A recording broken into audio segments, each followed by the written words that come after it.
क्योंकि आज के इस वीडियो में हम डिस्कस करने वाले हैं पीजीटी कॉमर्स का DSSB का previous year question paper with detailed solution. तो बिना देरी किए हुए शुरू करते हैं आज की वीडियो। देखिए क्वेश्चन नंबर 1 हम देखते हैं।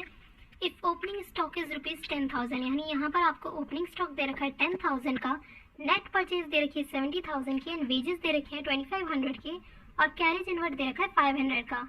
क्लोजिंग स्टॉक आपके पास गिवन है 15,000 का और आपको यहाँ कैलकुलेट करनी है मैन्युफैक्चरिंग कॉस्ट। तो इसका मैं आपको सोल्यूशन बताती हूँ सीधे। देखिए ये है उस क्वेश्चन का सोल्यूशन। जैसे कि आपको पता है कि आपको क्या क्या गिवन है और आपको मैन्युफैक्चरिंग कॉस्ट यहाँ कैलकुलेट करनी है। बहुत सिंपल क्वेश्चन होते हैं। मैन्युफैक्चरिंग कॉस्ट इसमें कैलकुलेट करना बहुत ईजी होता है। सिंपल से इसका फॉर्मूला है, देखिए opening stock plus purchase plus direct expenses minus closing stock.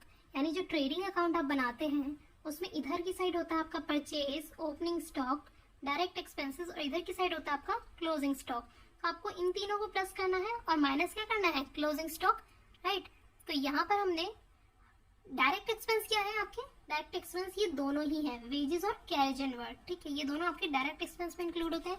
तो ओपनिंग स्टॉक में आपने प्लस किया परचेज 10,000 प्लस 70,000 प्लस 2500 के आपने वेजेस इसमें प्लस किए, 500 के आपने कैरेज इनवर्ट इसमें प्लस किया, देन इसमें से आपने माइनस क्या कर दिया, क्लोजिंग स्टॉक।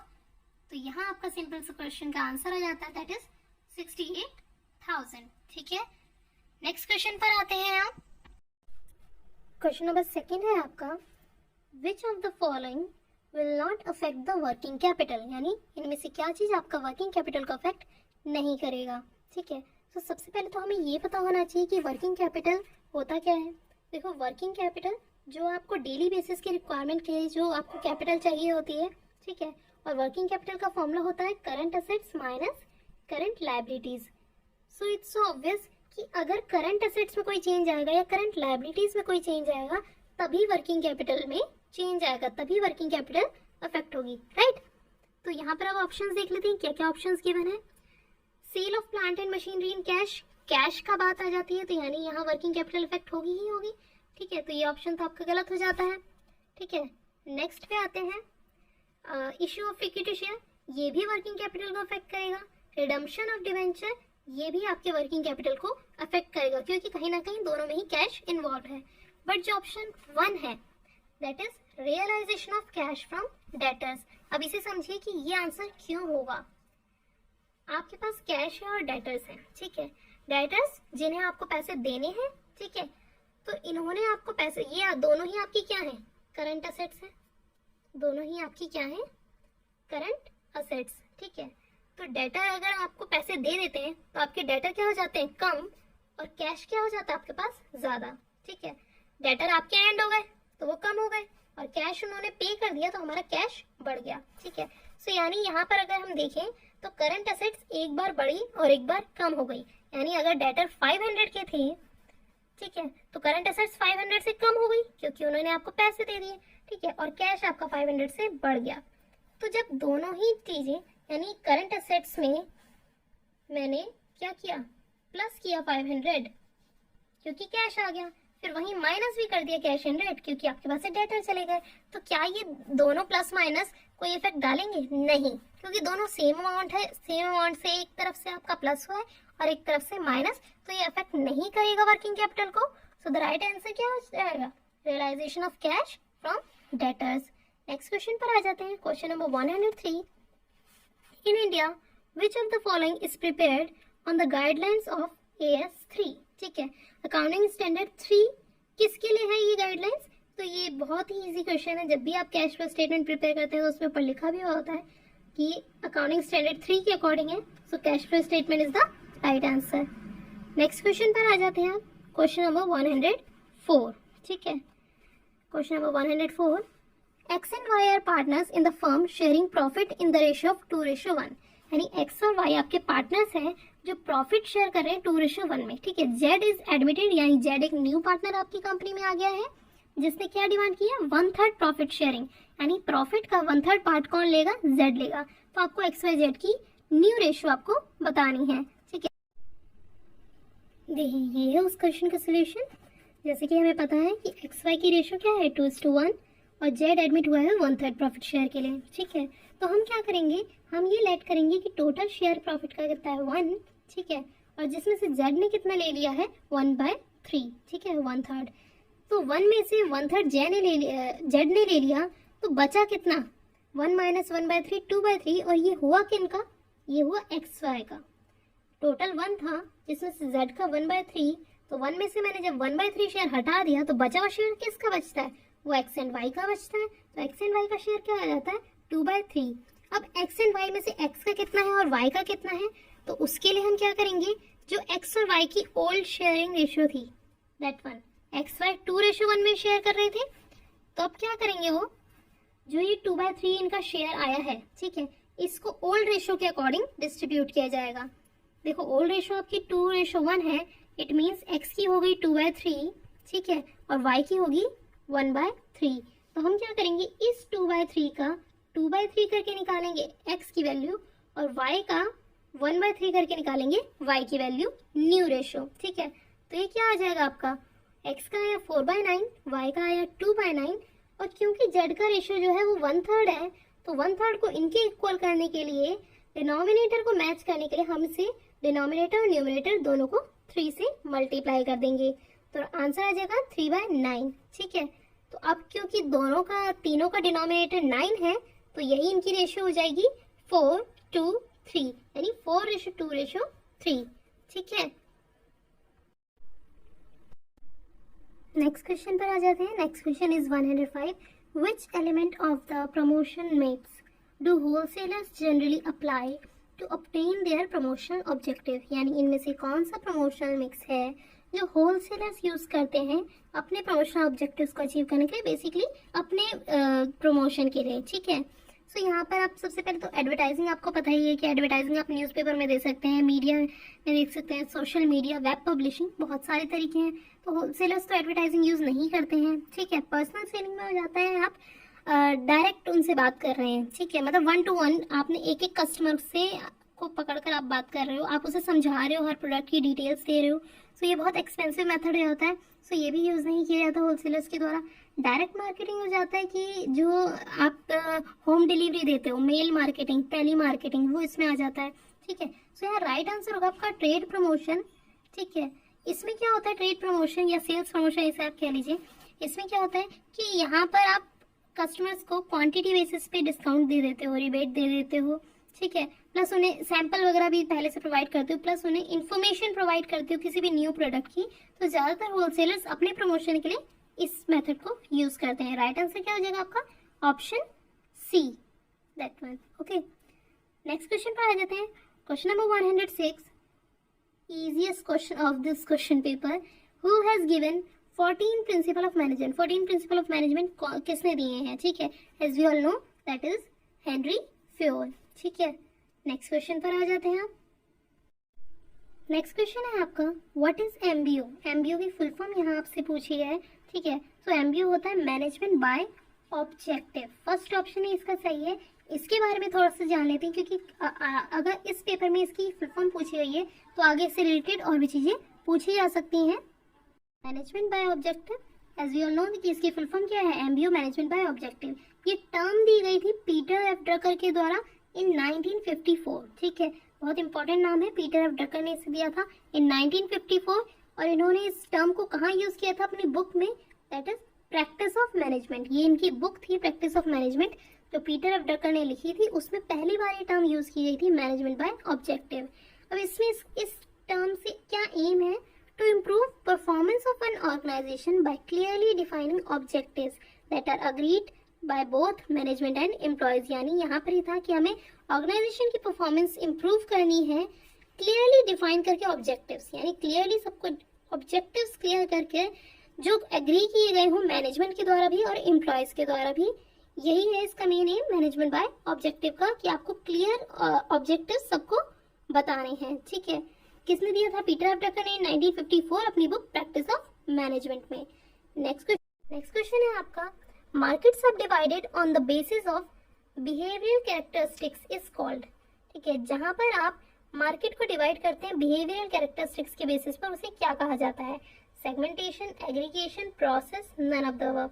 देखो कहीं पर भी मार्केट जब आप डिवाइड करते हो, या तो आप जेंडर के बेसिस पे डिवाइड करते हो, मेल है फीमेल है, ठीक है, इनकम के बेसिस पे डिवाइड करते हो, लो इनकम ग्रुप और हाई इनकम ग्रुप, ठीक है, और ज्योग्राफिकल सिचुएशंस के अकॉर्डिंग भी आप डिवाइड करते हो। तो हर एक चीज के अकॉर्डिंग आप, एज के अकॉर्डिंग भी आप डिवाइड करते हो ग्रुप को, कि हाँ किड सेक्शन बनाना है या अडल्ट सेक्शन बनाना है, या गर्ल्स बॉयज का तो मेल फीमेल में आ जाता है, ठीक है। तो जहां पर भी आप इस तरह से मार्केट को डिवाइड करते हो, और जो इस क्वेश्चन में पूछा है कि आपने बिहेवियरल कैरेक्टरिस्टिक्स के अकॉर्डिंग मार्केट को डिवाइड किया, वो सब क्या कहलाता है आपका सेगमेंटेशन, यानी मार्केट सेगमेंटेशन, यानी आपने अलग अलग सेगमेंट बना दिए मार्केट के, डिवाइड कर दिया मार्केट को अलग अलग सेगमेंट में, ठीक है।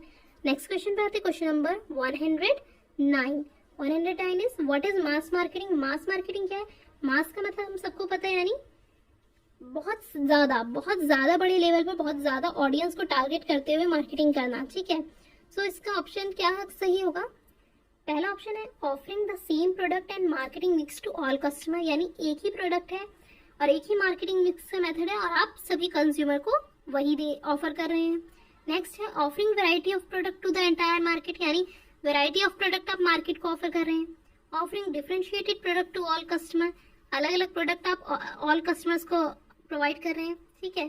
फॉलोइंग कंसंट्रेटेड मार्केटिंग स्ट्रेटजी, तो ये तीनों तो यहाँ आपके सीधे सीधे गलत हो जाते हैं। मास मार्केटिंग का मतलब है कि इतना ज्यादा क्राउड है आपके पास, मास, ठीक है, बहुत सारे लोग हैं, ठीक, प्लस एक प्रोडक्ट है आपके पास और आपने एक ही प्रोडक्ट मार्केट में ऑफर किया है, एक ही प्रोडक्ट आपने मार्केट में ऑफर किया है, ठीक है। So offering the same product and marketing mix to all consumer, सभी कंज्यूमर को आपने एक ही टाइप का प्रोडक्ट डिवाइड किया है, ठीक है। इसका एक एग्जांपल ले लीजिए, कोका कोला, ठीक है। कोका कोला क्या है, किसी भी चीज पे डिवाइड नहीं की गई कि ये सिर्फ बच्चों के लिए है, या सिर्फ मेल के लिए या फीमेल के लिए है। इन्होंने एक कोका कोला निकाली और पूरी मार्केट को टारगेट किया है, ठीक है। बच्चे से लेकर बूढ़े तक सभी से इस प्रोडक्ट को यूज कर रहे हैं या ले रहे हैं, ठीक है। सो यही है मास मार्केटिंग, जहां आपने एक प्रोडक्ट लेकर आए और पूरी मार्केट को टारगेट किया, ठीक है।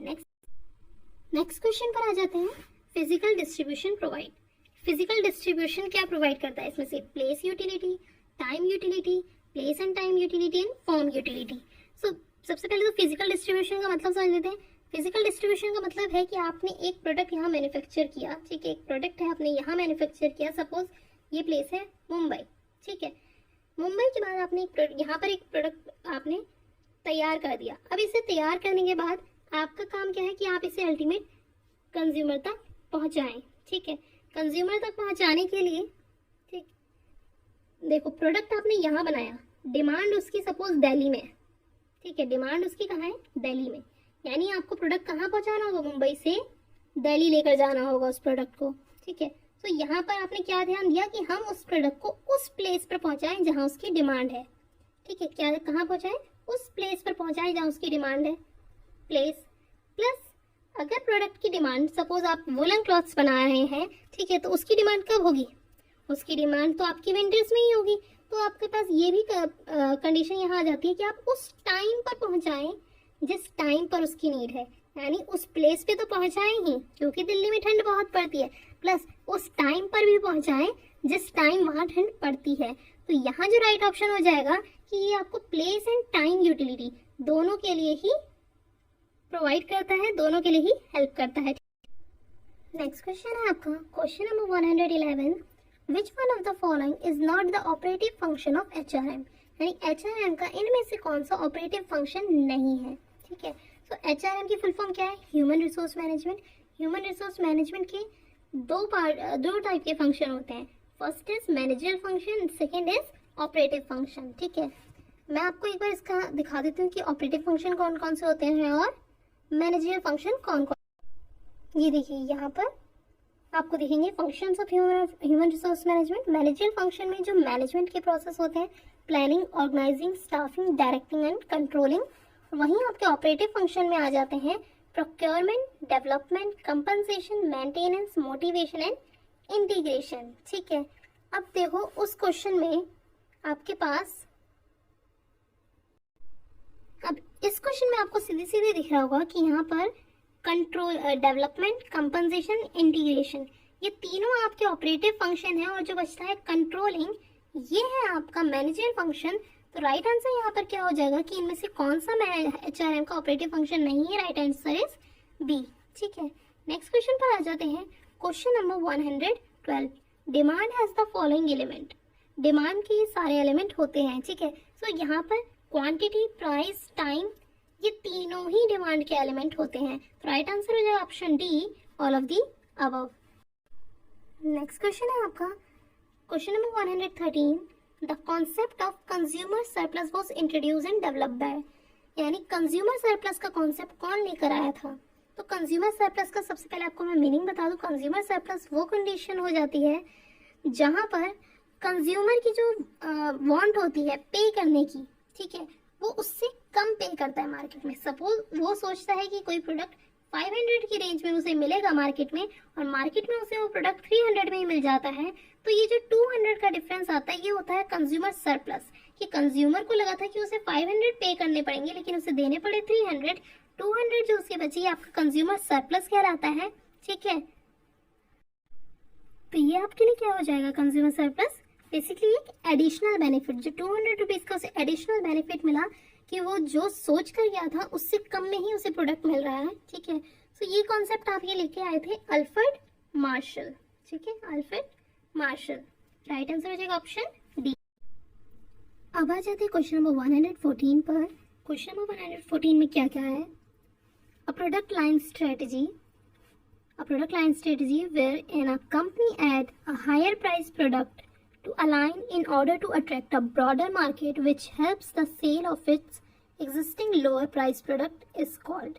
बेसिकली यहाँ ये कहना चाह रहा है कि ऐसा कौन सा यहाँ पर स्ट्रेटजी होती है जहाँ पर कंपनी क्या करती है कि जितने भी उसके प्रोडक्ट्स हैं उसके अलावा वो एक और प्रोडक्ट लेकर आती है मार्केट में high quality and high price के साथ, ताकि अट्रैक्ट कर सके वो ब्रॉडर मार्केट को, और जितने भी उसके एग्जिस्टिंग और लोअर प्राइस प्रोडक्ट हैं उनकी सेल को वो बढ़ा सके। ठीक है, सो ये जो टेक्निक होती है जहाँ पे कंपनी न्यू प्रोडक्ट लेकर आती है एग्जिस्टिंग प्रोडक्ट की सेल के लिए और हाई प्राइस पे और हाई क्वालिटी पे प्रोडक्ट लाती है, वो आपकी कहलाती है trading up.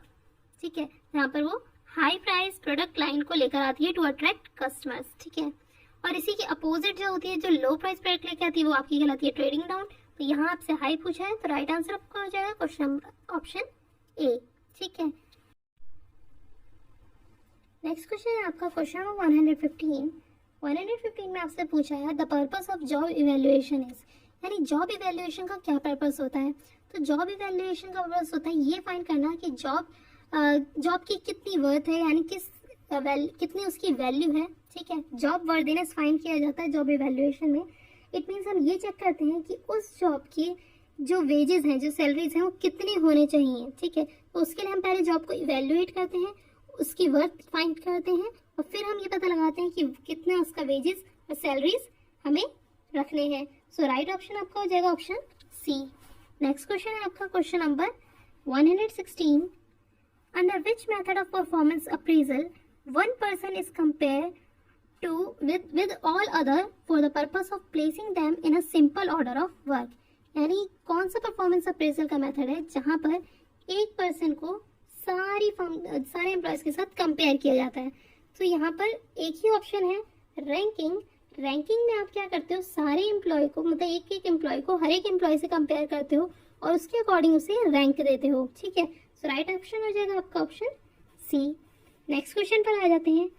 Right shares enjoy preferential rights with regard to, यानी राइट शेयर्स को कौन से प्रेफरेंशियल राइट्स मिलते हैं? तो राइट शेयर्स क्या होते हैं? सबसे पहले तो जो आप अपने एम्प्लॉयज को देते हो, राइट शेयर्स जो आप अपने एम्प्लॉयज को ऑफर करते हो। ठीक है, न्यू शेयर्स जब आप मार्केट में इशू करने जा रहे हो उससे पहले आप अपने एग्जिस्टिंग शेयर होल्डर्स को ये अपॉर्चुनिटी देते हो, ये राइट देते हो कि हम पहले आपको ये ऑफर दे रहे हैं कि अगर आप ये शेयर्स परचेज करना चाहते हैं या नहीं। ठीक है, एट अ डिस्काउंटेड रेट। तो यहाँ पर जो राइट इन्हें मिलता है वो यही राइट होता है कि इशू करने से पहले उनके पास ये अपॉर्चुनिटी होती है कि वो इसे परचेज कर सकते हैं। इसके अलावा और कोई प्रेफरेंशियल राइट नहीं होता। तो यहाँ राइट ऑप्शन क्या हो जाएगा? नन ऑफ द अबव, क्योंकि राइट शेयर्स को जो राइट मिल रहा है वो यही है कि इशू करने से पहले, मार्केट में इशू करने से पहले वो आपसे पूछा जा रहा है और आपको डिस्काउंटेड रेट पर इशू किया जा रहा है। तो राइट आंसर हो जाएगा आपका none of the above. Next question है आपका क्वेश्चन नंबर 118।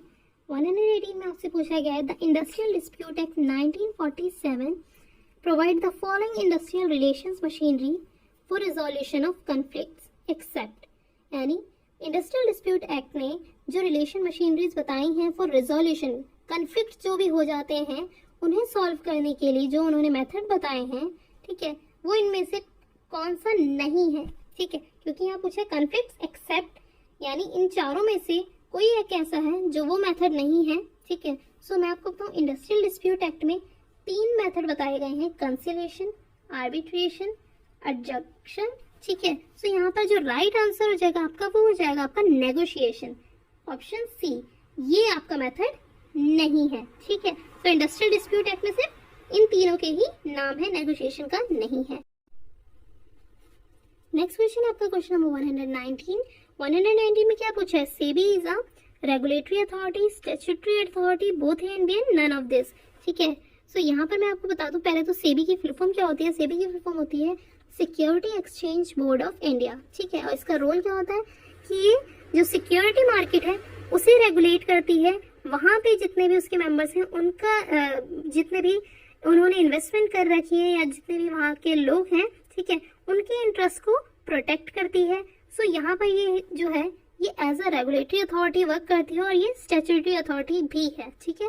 सो सेबी ये दोनों है, राइट ऑप्शन आपका क्या हो जाएगा, option C, regulatory as well as statutory authority, ठीक है। नेक्स्ट क्वेश्चन पर आ जाते हैं आपके question number 120, that is world bank is known as, यानी वर्ल्ड बैंक को और क्या कहा जाता है, IMF, IDA, IFC और IBRD। तो यहाँ पर जो ऑप्शन है option D, it means IBRD, world bank को IBRD कहा जाता है। IBRD की क्या फुल फॉर्म है, international bank of reconstruction and development. So world bank is also known as IBRD, ठीक है। नेक्स्ट क्वेश्चन पर आ जाते हैं आप, that is question number 121, a perfectly competitive firm attains equilibrium when, एक परफेक्ट कॉम्पिटिटिव फर्म इक्विलिब्रियम कब attain करती है, कब होता है उसमें इक्विलिब्रियम की पोजीशन, जब मार्जिनल रेवेन्यू इक्वल होता है मार्जिनल कॉस्ट के, ठीक है। सो ऑप्शन बी यहाँ पर राइट आंसर हो जाएगा, MR is equal to MC, ठीक है। नेक्स्ट क्वेश्चन है आपका question number 122, ideal capacity of a plant is the difference between, यानी जो आइडियल कैपेसिटी होती है किसी प्लांट की वो किसका डिफरेंस होता है, तो वो डिफरेंस होता है आपका maximum capacity and actual capacity का, जो भी उसकी मैक्सिमम कैपेसिटी है उसमें से माइनस किया जाता है एक्चुअल कैपेसिटी, तब आप फाइंड कर सकते हैं ideal capacity of a plant, ठीक है। नेक्स्ट क्वेश्चन पर आ जाते हैं आप question number 123, Keller company sells a single product for ₹28 per unit, यानी केलर कंपनी एक प्रोडक्ट को सेल कर रही है 28 पर यूनिट के according, if variable cost are 65% of sales, यानी वेरिएबल कॉस्ट 65% है सेल्स की और फिक्स्ड कॉस्ट आपको गिवन है 9800, तो आपको यहाँ फाइंड करना है break even point in units, ठीक है। सो इसका मैं आपको सोल्यूशन दिखा देती हूँ, ये है आपका सोल्यूशन, आपको ब्रेक इवन पॉइंट इसमें फाइंड आउट करना था। So break even point find out करने का फॉर्मूला क्या होता है, फिक्स कॉस्ट अपॉन में sales per unit minus variable per unit, ठीक है, sales per unit minus variable cost per unit.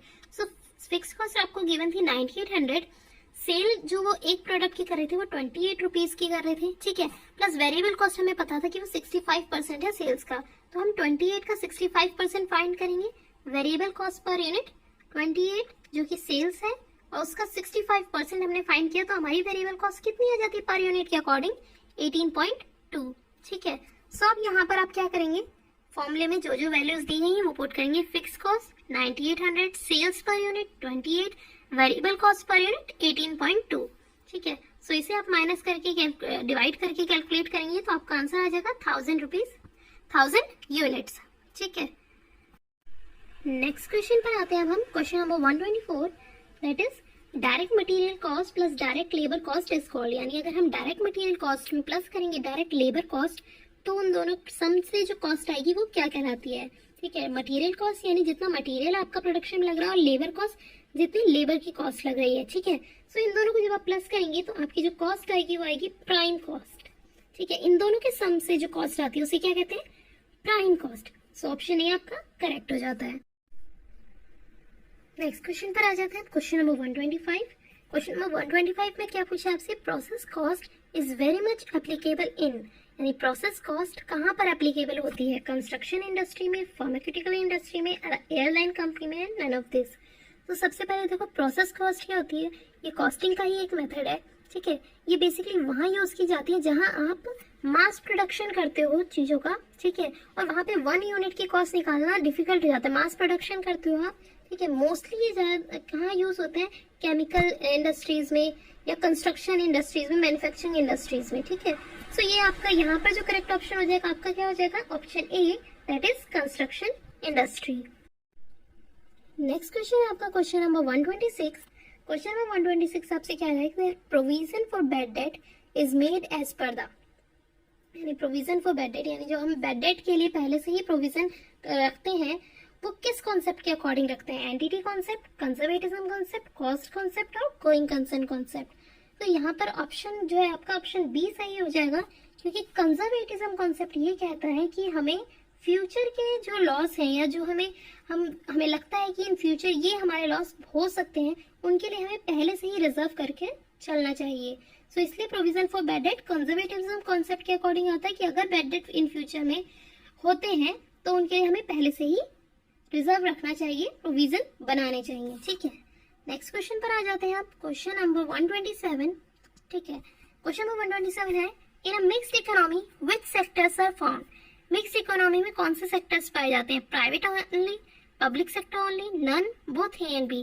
So as the name suggest mixed economy है, mixed economy में प्राइवेट भी होते हैं और पब्लिक सेक्टर भी होते हैं। तो राइट ऑप्शन क्या हो जाएगा, ऑप्शन डी, यानी बोथ ए एंड बी, दोनों ही सेक्टर इसमें होते हैं। नेक्स्ट पे आ जाते हैं question number 128, who is known as the father of economics, father of economics किसे कहा जाता है, हम सबको पता होगा ये आंसर, तो ऑप्शन ए, एडम स्मिथ, ठीक है, एडम स्मिथ को कहा जाता है फादर ऑफ इकोनॉमिक्स। फेरा, फेरा हैज बीन रिप्लेस्ड बाय, सो फेरा किसके द्वारा रिप्लेस की गई थी, किस दूसरे ऑर्गेनाइजेशन के द्वारा ने फेरा को रिप्लेस किया था। तो यहाँ जो राइट ऑप्शन है वो है आपका FEMA, फीमा, ठीक है। सो फेरा किस ईयर में रिप्लेस की गई थी, 1998 में, जब अटल बिहारी वाजपेयी जी की गवर्नमेंट थी उस टाइम पर फेरा को रिप्लेस किया गया था फेमा के द्वारा, यानी फॉरेन एक्सचेंज मैनेजमेंट एक्ट के थ्रू, ठीक है। इट मींस जो फेरा एक्ट था उसे रिप्लेस किसने किया, फेमा ने रिप्लेस किया foreign exchange management act in 1998, ठीक है। नेक्स्ट क्वेश्चन पर आ जाते हैं आप, RBI was nationalised in, RBI कब नेशनलाइज हुई थी, तो RBI नेशनलाइज हुई थी जनवरी 1949, तो ये डेट भी इसकी 1 जनवरी है। 1 जन को 1949 को RBI को नेशनलाइज किया गया था, ठीक है। RBI आपका क्या है,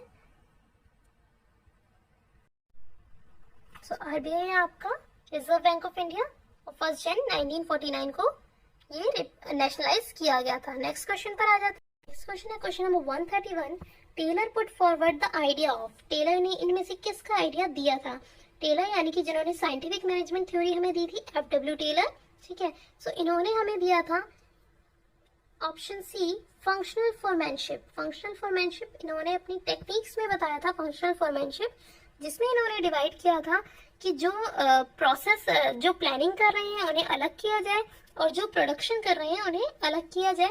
ग्रुप्स में एम्प्लॉयज को इस तरह रखा जाए कि प्लानिंग वाले अलग हों और प्रोडक्शन वाले अलग हो, फंक्शनल फॉरमैनशिप FW टेलर ने दिया था इसे साइंटिफिक मैनेजमेंट थ्योरी में, ठीक।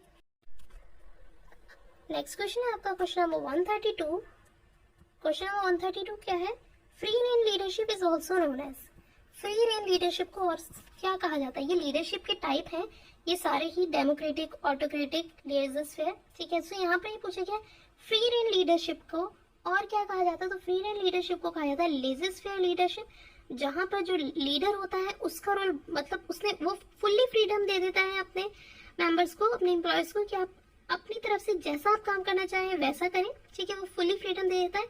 और किस कंडीशन में होता है ये फ्री रेन लीडरशिप, जहाँ पर एम्प्लॉयज हाईली नॉलेजेबल हो, उनके पास नॉलेज बहुत अच्छी हो, ठीक है, तो लीडर उस कंडीशन में उन्हें फुल फ्रीडम दे देता है अपने आप डिसीजन लेने की।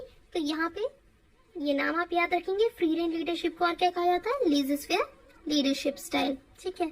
नेक्स्ट है according to dash employees love work as play और रेस्ट। तो यहाँ पर 4 ऑप्शन आपको गिवन है, X theory, Y theory, Z theory and none of these. तो मैं आपको बताऊँ, ये जो एम्प्लॉयज के बारे में कहा गया है, लव वर्क एज प्ले और रेस्ट, ठीक है, तो कि एम्प्लॉयज अपने काम को उसी तरह देखेंगे जैसे वो अदर थिंग्स करते हैं, जैसे वो प्ले करते हैं और रेस्ट करते हैं, उसी तरह से वो वर्क को भी डील करेंगे, ठीक है, अपने आप सेल्फ डायरेक्टेड होकर। तो ये कहा गया था वाई थ्योरी में, जो दी थी आपको एमसी ग्रीगर ने वाई थ्योरी दी थी, ठीक है। सो इनका नाम भी आप याद रखेंगे, एमसी ग्रीगर, ठीक है। According to dash employees love work as play और रेस्ट। नेक्स्ट क्वेश्चन पर आते हैं, question number 134। Who proposed bureaucratic structure is suitable for all organization? यानी किसने कहा है कि ब्यूरोक्रेटिक स्ट्रक्चर जो है वो हर तरह के ऑर्गेनाइजेशन में सूट करता है, यानी आपको हर जगह, ये मैनेजमेंट थ्योरी का पार्ट है पहले तो, ठीक है, कि ब्यूरोक्रेटिक स्ट्रक्चर या फॉर्म करना चाहिए हर ऑर्गेनाइजेशन में। तो ये कहा था हमें मैक्स वेबर ने, और मैक्स वेबर ने ही ब्यूरोक्रेटिक थ्योरी भी दी थी। मैनेजमेंट की थ्योरी है मैक्स वेबर की, ठीक है, नाम बहुत इंपॉर्टेंट है, याद रखेंगे। नेक्स्ट क्वेश्चन पर आ जाते हैं, question number 135। Sort approach. Sort approach exist on organisation, यानी सोर्ट अप्रोच किस चीज को बताती है ऑर्गेनाइजेशन की, तो आप इसकी फुल फॉर्म याद रखेंगे, कई बार ये पूछी गई है। एस से स्ट्रेंथ, डब्ल्यू से वीकनेस, ओ से अपॉर्चुनिटीज एंड टी से थ्रेट्स, ठीक है। सो यहाँ ऑप्शन सी करेक्ट हो जाएगा, strength, weakness, opportunities and threats. Next question पर आ जाते हैं, question number 136। A dash is the combining of 2 or more companies into one organization, यानी कहाँ पर हम दो या उससे ज्यादा कंपनीज को एक ऑर्गेनाइजेशन में कंबाइन कर देते हैं, ठीक है। सपोज यहाँ पर ए ऑर्गेनाइजेशन है और यहाँ पर बी ऑर्गेनाइजेशन है, और इन दोनों को मिला के हमने क्या बना दी, सी। या समटाइम्स आप ऐसे भी, मतलब कैसे भी कर सकते हैं, या तो A plus B is equal to A, यानी बी इसी के साथ हो गई, बी को बिल्कुल निगलेक्ट कर दिया गया और नाम आ गया ए का, ठीक है। या फिर जो ए प्लस बी है वो एक न्यू फॉर्म बन गई सी, ठीक है। सो ये किस कंडीशन में होता है, या होता है मर्जर में, मर्जर, ठीक है। मर्जर इज द कंडीशन जहां पर 2 और 2 से ज्यादा कंपनीज कंबाइन होके एक कंपनी बन जाती हैं, ठीक है। इसका एक एग्जांपल है आपका लिप्टन एंड ब्रुक बॉन्ड का, ठीक है, वो आप सर्च करेंगे, लिप्टन एंड ब्रुक बॉन्ड का भी मर्जर हुआ है, ठीक है। नेक्स्ट क्वेश्चन है आपका question number 138। Which step in Maslow hierarchy of need theory deals with achieving one's potential, यानी मैस्लो हायरार्की नीड थ्योरी, यानी मैस्लो ने जो मोटिवेशन की थ्योरी दी है, ठीक है, उनकी किस स्टेप पे कौन सा स्टेप डील करता है विद अचीविंग वंस पोटेंशियल। देखो उन्होंने नीड थ्योरी दी और उन्होंने बताया हर पर्सन की अलग अलग तरह की नीड होती है, ठीक है। सेफ्टी नीड होती है, सिक्योरिटी नीड होती है, esteem need, psychological, self actualisation, ठीक है, और बेसिक नीड्स भी होती है।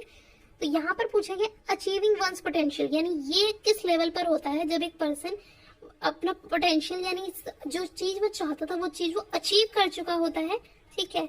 सो ये आपका जो वंस पोटेंशियल है, यानी जो जिस लेवल तक, हाई लेवल तक वो जाना चाहता था वो उसने अचीव कर लिया है, तो वो होता है सेल्फ एक्चुअलाइजेशन पर। ऑप्शन ए यहाँ करेक्ट हो जाएगा, सेल्फ एक्चुअलाइजेशन, ठीक है, जहां पर उसने अचीव किया है अपने पोटेंशियल को, ठीक है, that is self actualisation. Next question पर आ जाते हैं। नेक्स्ट क्वेश्चन है आपका क्वेश्चन नंबर 139। क्वेश्चन नंबर 139 में आपसे पूछा है that is negotiable instrument act जो 1881 में आया था, वो कब आया था। आपसे यहाँ इस बार ईयर नहीं, इस बार आपसे डेट पूछी जा रही है, किस टाइम पर वो फोर्स में आया था 1881 में। सो इसका राइट आंसर है 9 दिसंबर 1881, ठीक है, 9 दिसंबर 1881। नेक्स्ट क्वेश्चन है आपका question number 140। A bill of exchange contains and, bill of exchange क्या होता है, unconditional undertaking, unconditional order, conditional undertaking और कंडीशनल ऑर्डर। सो सबको पता होगा, ये तो 11th का पोर्शन आ जाता है। ऑप्शन बी इसका करेक्ट होगा, it is an unconditional order, ठीक है। नेक्स्ट क्वेश्चन पर आते हैं, question number 141। The liability of a minor partner is limited to the extent of, यानी जो एक माइनर पार्टनर है उसकी लायबिलिटी कहाँ तक होती है, his share in the firm, यानी जितने उसने शेयर्स लगा रखे हैं, जितने मतलब उसके शेयर्स हैं, उसकी पर्सनल एसेट्स, ठीक है, उसके शेयर प्लस उसकी पर्सनल एसेट्स, या फिर option D he is not liable, ठीक है। तो यहाँ पर जो करेक्ट ऑप्शन होगा वो होगा डी, माइनर किसी भी तरह की लायबिलिटी के लिए लायबल नहीं होता। प्रॉफिट में उसकी पार्टनरशिप है बट लॉस के लिए वो लायबल नहीं है, ठीक है। सो नेक्स्ट पर आ जाते हैं, question number 142। A maximum number of person permissible for a valid partnership for doing bank business, यानी पार्टनरशिप में बैंकिंग बिजनेस के लिए कितनी लिमिट है पार्टनरशिप की। सो वो है option B, that is 10। Banking business के लिए मैक्सिमम आप 10 पार्टनर्स बन सकते हैं, ठीक है। नेक्स्ट क्वेश्चन पर आ जाते हैं, question number 143। An auctional sale is complete on the, यानी जो ऑक्शन सेल होती है, जहाँ ऑक्शन होता है, नीलामी बेसिकली हिंदी में कहें तो, ठीक है। सो वो कहाँ पर कंप्लीट होती है, जब गुड्स डिलीवर हो जाती है, delivery of goods, payment of price, या जब प्राइस की पेमेंट हो जाती है, या फॉल ऑफ हैमर, जब हैमर बजाया जाता है, and none of the above, ठीक है। सो इसका ये इजी सा ही क्वेश्चन है, ऑप्शन सी ही इसका राइट आंसर है। जब हैमर वो मारते हैं और फाइनल कर देते हैं कि हाँ ये बिड अब कंप्लीट हो चुकी है, ठीक है, तो वो ऑप्शन वहीं कंप्लीट हो जाता है। नेक्स्ट क्वेश्चन पर आते हैं, question number 144। A share certificate is a, share certificate क्या होता है। शेयर सर्टिफिकेट यानी जो सर्टिफिकेट दिया जाता है, ट्रांसफर किया जाता है एक पर्सन को शेयर्स के बिहाफ पर। आपने जो शेयर्स परचेज किए हैं उसके बिहाफ पर आपको जो सर्टिफिकेट दिया जाता है वो कहलाता है आपका शेयर सर्टिफिकेट, ठीक है। तो ये क्या है, ये डॉक्यूमेंट है of title to goods, bill of exchange है, document showing title to goods. देखो शेयर सर्टिफिकेट शेयर से रिलेटेड है तो गुड्स का तो मतलब ही नहीं बनता, ठीक है, और ये बिल ऑफ एक्सचेंज भी नहीं है। It is an instrument of transfer, जहां पर आप ट्रांसफर कर रहे हैं ओनरशिप, कि आपने शेयर्स परचेज किए हैं और आप उन्हें उस चीज का सर्टिफिकेट में यही ट्रांसफर कर रहे हैं कि आपके पास ओनरशिप भी आ गई है इतने शेयर्स की, ठीक है। So it is an instrument of transfer. Next question पर आ जाते हैं, question number 145। What is the correct sequence of the following actions required for the preparation of financial account, यानी आपको करेक्ट सीक्वेंस में बताना है कि फाइनेंशियल अकाउंट बनाते टाइम इन सभी अकाउंट्स का क्या सीक्वेंस होता है, ठीक है। सो सबसे पहले आप क्या करते हो, सबसे पहले आप एंट्रीज बनाते हो, ठीक है, देन आप बनाते हो trading account, then P&L, then balance sheet. तो करेक्ट सीक्वेंस यहाँ पर क्या हो जाएगा, सबसे पहले आपका एंट्रीज यानी 2, देन ट्रेडिंग यानी 1, देन P&L यानी 4, देन बैलेंस शीट यानी 3, मींस 2 1 4 3। ऑप्शन सी आपका करेक्ट हो जाएगा, 2 1 4 3। नेक्स्ट क्वेश्चन आपका 146। Which concept of marketing is based on the assumption that superior product sells themself. देखो मार्केटिंग में कुछ कॉन्सेप्ट्स दिए हुए हैं, ठीक है। सो यहाँ पर पूछा गया है वो कॉन्सेप्ट जिसमें ये कहा जाता है, जिसमें अज्यूम किया जाता है कि एक सुपीरियर प्रोडक्ट अपने आप को खुद बेच सकता है। इट मीन्स अगर हम प्रोडक्ट में बेहतर से बेहतर क्वालिटी कर देंगे तो अपने आप बिकेगा, हमें उसके लिए कोई प्रमोशन करने की जरूरत नहीं पड़ेगी, ठीक है, तो वो इजीली लोग उसे परचेज कर लेंगे। तो ये कहा गया है आपका प्रोडक्ट कॉन्सेप्ट में। प्रोडक्ट कॉन्सेप्ट में यही कहा गया कि प्रोडक्ट एक्सलेंट होना चाहिए, उसकी क्वालिटी जितनी हम इम्प्रूव कर सकते हैं करें, फिर चाहे वो कॉस्टली हो, लेकिन क्योंकि उसकी क्वालिटी वो सुपीरियर होगा तो उसे लोग परचेज करेंगे, कहा गया आपका प्रोडक्ट कॉन्सेप्ट में। नेक्स्ट क्वेश्चन है आपका question number 147। Non store marketing includes. Non store marketing means जहाँ पर स्टोर नहीं है, किसी भी तरह की मार्केटिंग नहीं हो रही है, कोई आपको सामान बेच नहीं रहा है, ठीक है, तो वहाँ पर, लेकिन हाँ वहाँ पर प्रोडक्ट्स परचेज हो रहे हैं, ठीक है। तो जैसे कि होम सेलिंग, वेंडिंग मशीन, यहाँ पर आपको कोई पर्सन सामान बेच नहीं रहा है, मशीन है सिर्फ, वहाँ से आप खुद से ले रहे हो, ठीक है। VPP यानी वैल्यूएबल प्री सेलिंग प्रपोजिशन, ठीक है, ये आपका बेसिकली इंटरनेट मार्केटिंग के लिए यूज होता है। तो ये तीनों ही हैं जिनमें कोई भी स्टोर नहीं है, ठीक है। तो राइट आंसर क्या हो जाएगा आपका, ऑल ऑफ दी अबव, ठीक। नेक्स्ट क्वेश्चन है आपका, which of the following is an obstacle to globalisation, यानी इनमें से कौन सा ऐसा ऑब्स्टिकल है ग्लोबलाइजेशन के लिए, ठीक है। ग्लोबलाइजेशन हिंदी में इसे वैश्वीकरण कहा जाता है, ठीक है। सो आपसे पूछा गया कि इन चारों में से कौन सा ऑब्स्टिकल है ग्लोबलाइजेशन के लिए, वाइड बेस, निश्चय मार्केट, कंपटीशन। सो ये तीनों तो नहीं होते हैं, ऑब्सोलेंस होता है। ऑब्सोलेंस मीन्स कोई चीज आउटडेटेड। देखो ग्लोबलाइजेशन में इतना ज्यादा आप एक्सपोर्ट इंपोर्ट करते हो, वाइड वैरायटी बनाते हो, वैरायटी ऑफ प्रोडक्ट्स आपको मिलते भी हैं, ठीक है, कंपटीशन भी हाई होता है, वो सब उसके लिए बेनिफिशियल होता है। लेकिन ऑब्सोलेंस की आपने इतने लेवल पर चीजें बना दी और वो अचानक से आउटडेटेड हो गई या मार्केट में उसकी अब वैल्यू नहीं रही, ठीक है। सो ये बिगेस्ट यहाँ पर ऑब्स्टिकल कहलाता है ग्लोबलाइजेशन के लिए। नेक्स्ट क्वेश्चन पर आ जाते हैं, the commercial bank do not perform one function out of the following, यानी जो कमर्शियल बैंक्स होते हैं वो इनमें से कौन सा ऐसा फंक्शन है जो नहीं परफॉर्म करते। देख लेते हैं। Mobilisation of savings, giving loans and advances, financing priority sectors. देखो उनका मेन कमर्शियल बैंक का फंक्शन ही यही होते हैं कि वो एक्सेप्ट करते हैं डिपॉजिट, सेविंग्स करते हैं, लोन्स देते हैं, ठीक है, फाइनेंस करते हैं प्रायोरिटी सेक्टर्स को, तो ये सारे तो उनके फंक्शन है। But issuing currency note, currency note को इशू करने का पावर कमर्शियल बैंक के पास नहीं होती, वो सिर्फ किसके पास है, आरबीआई के पास है, ठीक है। So commercial bank currency issue नहीं कर सकते। राइट आंसर हो जाएगा option C, issuing currency note. Next question पर आते हैं आप। नेक्स्ट क्वेश्चन है आपका question number 151, the elasticity of demand for luxury goods is, यानी इलास्टिसिटी ऑफ डिमांड क्या होगी लग्जरी गुड्स की, ठीक है। सो यहाँ पर है infinite, more than one, less than one और इक्वल टू वन। देखो इक्वल टू वन होती है नॉर्मल गुड्स की, लेस देन वन होती है नेसेसिटी गुड्स की, एंड मोर देन वन होती है आपकी लग्जरी गुड्स की। तो ऑप्शन बी यहाँ करेक्ट हो जाएगा, मोर देन वन, यानी elasticity of demand more than one होती है लग्जरी गुड्स के लिए। नेक्स्ट क्वेश्चन पर आ जाते हैं। Question number 152, profits are maximised at a point where, profit सबसे ज्यादा मैक्सिमाइज कहाँ होते हैं, जहां मार्जिनल रेवेन्यू इक्वल होता है मार्जिनल कॉस्ट की। तो ऑप्शन ए इसका करेक्ट हो जाएगा, M R is equal to M C, ठीक है। नेक्स्ट क्वेश्चन है आपका question number 153, rebate on bill discounted is, जो रिबेट दिया जाता है बिल डिस्काउंट पर, ठीक है, वो क्या कहलाता है। ये बेसिकली होता है डिस्काउंट रिसीव्ड इन एडवांस। तो यहाँ जो ऑप्शन दिया उसके अकॉर्डिंग पूछा गया है कि क्या है, एन आइटम ऑफ इनकम है, a liability, income received in advance and none of the above, ठीक है। सो ये इनकम नहीं होता, इनकम रिसीव्ड इन एडवांस भी नहीं होता, ये डिस्काउंट रिसीव्ड इन एडवांस होता है और ये बैलेंस शीट में आपको लायबिलिटी साइड पर शो किया जाता है। तो ये ऑप्शन बी आपका करेक्ट हो जाएगा, rebate on bill discounted is a liability, ठीक है। नेक्स्ट क्वेश्चन पर आ जाते हैं। नेक्स्ट क्वेश्चन है आपका 154, balance of payment, it means BOP can be made favourable, यानी बीओपी फेवरेबल कब होता है। देखो बीओपी में आप एक्सपोर्ट और इंपोर्ट, जो जितना भी पैसा जा रहा है आपके कंट्री से और जितना आ रहा है उससे आप डील करते हो, तो बीओपी किससे फेवरेबल होगा, फेवरेबल वो कब होता है, जब एक्सपोर्ट इंक्रीज होते हैं। जब एक्सपोर्ट इंक्रीज होते हैं तो ज्यादा से ज्यादा पैसा कंट्री में आता है। तो ऑप्शन ए यहाँ करेक्ट हो जाएगा, जब एक्सपोर्ट इंक्रीज होते हैं। नेक्स्ट क्वेश्चन है question number 155, which one is not an important objective of financial management, यानी इनमें से कौन सा इंपॉर्टेंट ऑब्जेक्टिव नहीं है फाइनेंशियल मैनेजमेंट का। तो फाइनेंशियल मैनेजमेंट का मेन ऑब्जेक्टिव होता है profit maximisation, wealth maximisation, value maximisation, वो इन्हीं चीजों को लेकर अपना मैनेजमेंट करते हैं।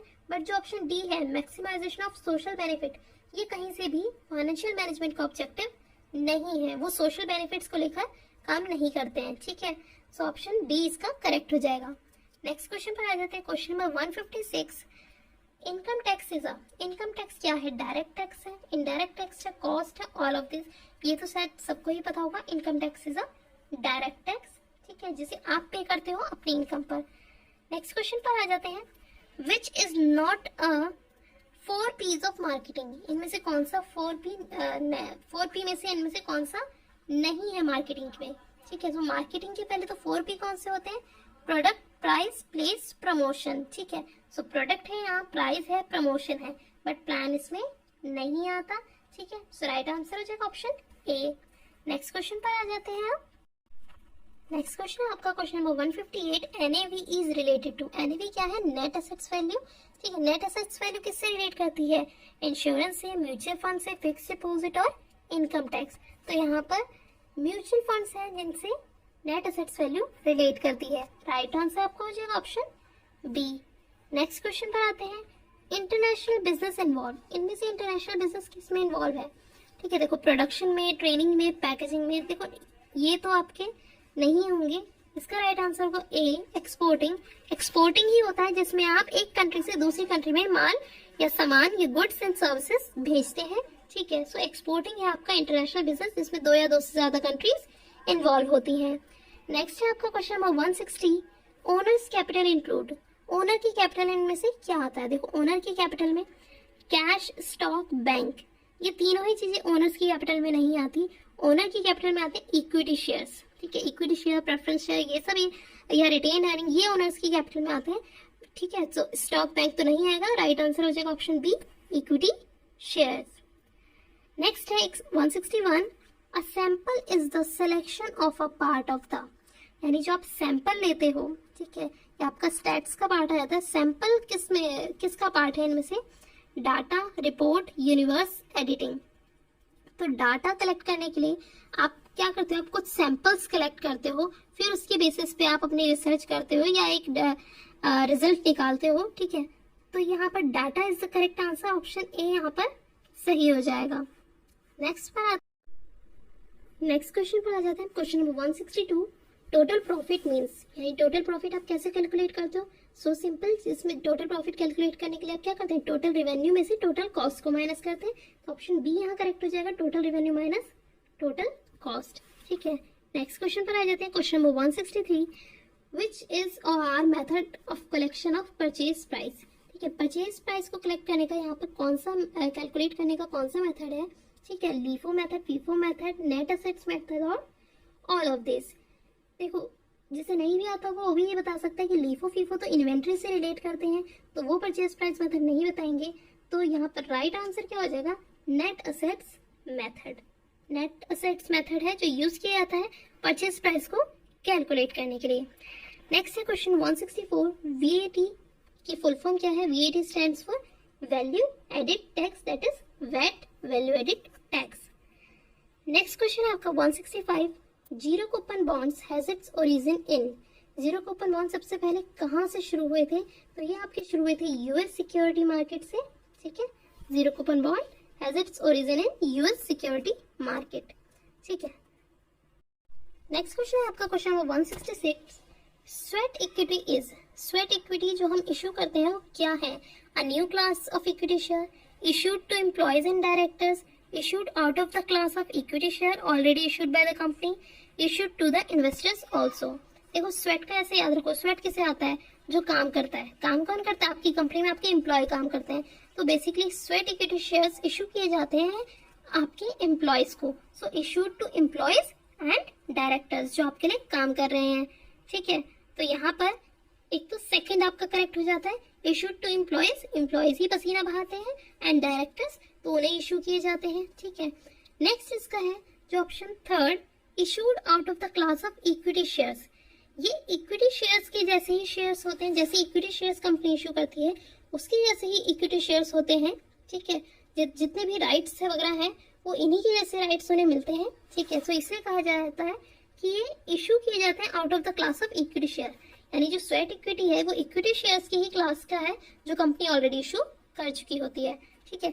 तो सेकंड और थर्ड आपके करेक्ट हो जाते हैं। तो यहाँ जो ऑप्शन आपका सही हो जाता है वो हो जाता है option A, option A, second और थर्ड।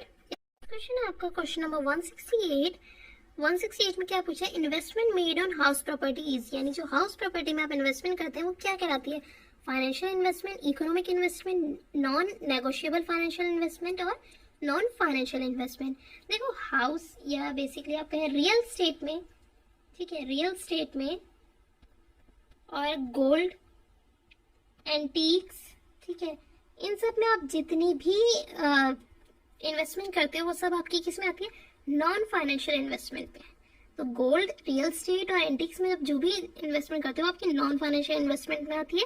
सो राइट आंसर हो जाएगा option D, non financial investment. Next question है आपका question number 169, which of the following is not a money market security, यानी इनमें से कौन सा मनी मार्केट सिक्योरिटी नहीं है, ठीक है। सो इसमें आप देखो, treasury bills, certificate of deposit and commercial paper, ये सारे ही मनी मार्केट इंस्ट्रूमेंट्स हैं, ठीक है। जो नेशनल सेविंग सर्टिफिकेट है ये आपका गवर्नमेंट बॉन्ड्स होते हैं, ठीक है। सो ये आपके कैपिटल मार्केट का पार्ट है, ठीक है। सो ये आपका ऑप्शन बी यहाँ पर करेक्ट हो जाएगा, national saving certificate. Next question पर आ जाते हैं, question number 171, the open ended scheme are. देखो, ओपन एंडेड स्कीम क्या होती है? जिसमें आप कभी भी शेयर इशू कर सकते हो, कभी भी आप रिडीम कर सकते हो। ये बेसिकली यूज किया था म्यूचुअल फंड्स के द्वारा, ठीक है। सो यहाँ पूछा गया है कि ओपन एंडेड स्कीम क्या होती है? ये ओपन होती है फॉर अ पर्टिकुलर पीरियड, या इनके पास फिक्स पीरियड होता है मैच्योरिटी का, या ये स्टॉक एक्सचेंज में लिस्टेड होते हैं, या ये कॉन्टिन्यूस बेसिस पे ओपन रहती हैं। देखो, ओपन एंडेड स्कीम है वो कभी भी आप उसमें शेयर्स इशू कर सकते हो, कभी भी रिडीम कर सकते हो, ठीक है। तो सबसे पहले तो ये कि ऐसा नहीं है कि किसी पर्टिकुलर पीरियड के लिए ओपन रहेगी, तो ये तो गलत हो जाता है, ठीक है। इनका कोई फिक्स पीरियड ऑफ मैच्योरिटी नहीं होता और स्टॉक एक्सचेंज में भी ये लिस्टेड नहीं होते, क्योंकि कंपनी इन्हें फंड कंपनी के थ्रू ही पब्लिक तक पहुंचाती है, तो ये स्टॉक एक्सचेंज में भी लिस्टेड नहीं होते। ये ओपन रहते हैं कॉन्टिन्यूस बेसिस पे, यानी कभी भी आप शेयर्स इशू करो और कभी रिडीम करो, कॉन्टिन्यूस बेसिस पे ओपन होते हैं, ठीक है। नेक्स्ट क्वेश्चन आता है primary and secondary markets are compete with each other, complement each other, function independently, control each other। यानी जो प्राइमरी एंड सेकेंडरी मार्केट होती है, प्राइमरी मार्केट क्या होती है आपकी, जहां आप शेयर्स इशू करते हो, आईपीओ इशू करते हो। सेकेंडरी मार्केट जहां पर जो आपने शेयर्स इशू करते हो उन्हें यहाँ पर आप ट्रेड करते हो स्टॉक एक्सचेंज में, राइट। तो ये दोनों एक दूसरे से compete तो नहीं कर रही होती, ये दोनों एक दूसरे पर डिपेंड होती हैं या कॉम्प्लीमेंट ईच अदर, ठीक है। क्योंकि प्राइमरी मार्केट में जो शेयर्स इशू होते हैं वही जाकर सेकेंडरी मार्केट में ट्रेड किए जाते हैं, राइट। तो ये एक दूसरे के कॉम्प्लीमेंट है, कॉम्प्लीमेंट टू ईच अदर, ठीक है। नेक्स्ट क्वेश्चन पर आते हैं। Question number 173, compulsory delisting is due to. Compulsory delisting का मतलब क्या होता है, डीलिस्टिंग होता है जब आपके जो स्टॉक एक्सचेंज है, यानी स्टॉक एक्सचेंज से किसी कंपनी के शेयर हमेशा के लिए हटा दिए जाते हैं। किसी कंपनी के शेयर हमेशा के लिए हटा रहे हैं, मतलब वहां पर अब उस कंपनी के शेयर्स में कोई ट्रेड नहीं करेगा, कोई परचेज एंड सेल नहीं किया जाएगा, तो इसलिए उन्हें डीलिस्ट कर दिया, यानी लिस्ट से हटा दिया, ठीक है। तो ये किस केस में होता है, किस वजह से किसी कंपनी के शेयर्स, तो ये किस वजह से होता है, किस वजह से किसी कंपनी के शेयर्स हम डीलिस्ट कर देते हैं, is due to, first one option है वायलेशन ऑफ लिस्टिंग एग्रीमेंट, यानी कि आपने जो एग्रीमेंट था उसको वायलेट किया है। कैपिटल साइज इज स्मॉल, जो आपकी कंपनी का साइज है वो छोटा है। मर्जर, यानी आपकी कंपनी ने किसी के साथ मर्ज कर लिया। और थिन ट्रेडिंग, तो ये मोस्टली जो यूज किया जाता है वो किया जाता है मर्जर के केसेस में, मर्जर या अमलगमेशन के केसेस में, कि दो कंपनी थी ए प्लस बी, ठीक है, दोनों मिलकर एक कंपनी बन गई। तो जो कंपनी किसी एक मतलब ए प्लस बी मिलकर अगर बी बन गई टोटल, तो ए कंपनी के जो शेयर्स होंगे वो क्या कर दिए जाएंगे, वो डीलिस्ट कर दिए जाएंगे, डीलिस्ट कर दिए जाएंगे, ठीक है। सो यही कहा जाता है कि मर्जर अमलगमेशन के केसेस में किसी कंपनी के शेयर डीलिस्ट किए जा सकते हैं, ठीक है। क्वेश्चन नंबर 174 है आपका, some money is distributed between A and B in the ratio 2:3, यानी कुछ पैसे थे जो 2:3 में ए और बी के बीच में डिस्ट्रीब्यूट किए गए, जिसमें ए ने रिसीव किए 72, तो आपको बताना है बी को कितने पैसे मिले। क्वेश्चन नंबर 174 का सोल्यूशन मैं यहाँ लेकर आई हूँ। देखिए ए और बी किस रेशियो में डिवाइड कर रहे थे अपनी मनी को, 2:3 में, ठीक है। यानी ए का पोर्शन है 2/5 और बी का पोर्शन है 3/5, राइट। ए को रिसीव हुए 72, आपको बताना है बी को कितने मिले। तो यहाँ पर मैंने लिखा है ए की वैल्यू कितनी है 2/5 और उसे रिसीव हुए 72। तो अगर मैं निकालूं कि कितने टोटल मनी थी जो इन दोनों ने डिस्ट्रीब्यूट करनी थी, तो टोटल पोर्शन निकालने के लिए आप क्या करेंगे, देखो x से करके जाएंगे, जो आपने पहले किया है x की वैल्यू पुट करके, तो वो थोड़ा लॉन्ग प्रोसेस हो जाता है। ये बहुत इजी प्रोसेस है, इजी ट्रिक है। 72 को आपने क्या किया, 2/5 की वैल्यू थी 72, तो अगर मैं इसे रिवर्स कर दूंगी, 2/5 की जगह 5/2 कर दूंगी, तब इसे क्रॉस मल्टीप्लाई करके आपके पास क्या आ जाएगी, टोटल वैल्यू आ जाएगी। क्योंकि ये जो वैल्यू थी ये किसकी थी, ये वैल्यू आपकी इसकी थी, 2 की वैल्यू थी, 72 2 की वैल्यू थी और हमें निकालनी थी 5 की टोटल की वैल्यू। तो आपने इसे रिवर्स कर दिया, 5/2 कर दिया, तो टोटल वैल्यू आती है 180, ठीक है। सो 180 टोटल है, जिसमें से ए ने 72 ऑलरेडी ले लिए हैं, तो 180 में से मैंने 72 माइनस की, तो आपके पास आया 108, ठीक है। तो पहले तरीके से तो आप ऐसे निकाल सकते हैं, या आप क्या कर सकते हैं, टोटल 180 है, 180 का बी का पोर्शन है 3/5, राइट। तो 180 का आपने 3/5 कैलकुलेट कर लिया, तो 108 आ गया, ठीक है। ये आपका क्वेश्चन कंप्लीट हो गया। तो देखो यहाँ पर जो ऑप्शन था, ऑप्शन सी, यहाँ 108 करेक्ट हो जाता है।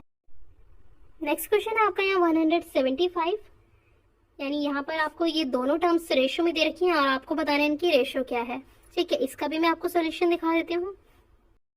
देखिए आपको यहाँ दे रखा है, ये दोनों दे रखे हैं रेशियो में, तो आपको क्या करना है, प्लस में है तो आप एलसीएम लेकर कैलकुलेट कीजिए, और मल्टीप्लाई में है तो 2 3 6 1/6 आ गया, ठीक है। तो इन्हें मैंने एलसीएम लिया, तो 5/6 इसकी वैल्यू और इसकी 1/6, क्योंकि दोनों की डिनोमिनेटर सेम है तो इसका आंसर क्या हो जाएगा, 5:1। अगर डिनोमिनेटर सेम नहीं होते तो हम इसे आगे और कैलकुलेट करते हैं, लेकिन क्योंकि डिनोमिनेटर सेम है तो 5:1 इज द राइट आंसर। ठीक है, सो यहाँ पर राइट आंसर आपको ऑप्शन सी दिख जाएगा, सी 5:1 इज द राइट आंसर। ठीक है, सो अगर आपको मेरी वीडियो पसंद आई है तो प्लीज़ इसे शेयर कीजिए, लाइक कीजिए और सब्सक्राइब कीजिए मेरे चैनल को और प्रीवियस ईयर क्वेश्चन पेपर्स के सॉल्यूशंस के लिए। Thank you so much for watching the video.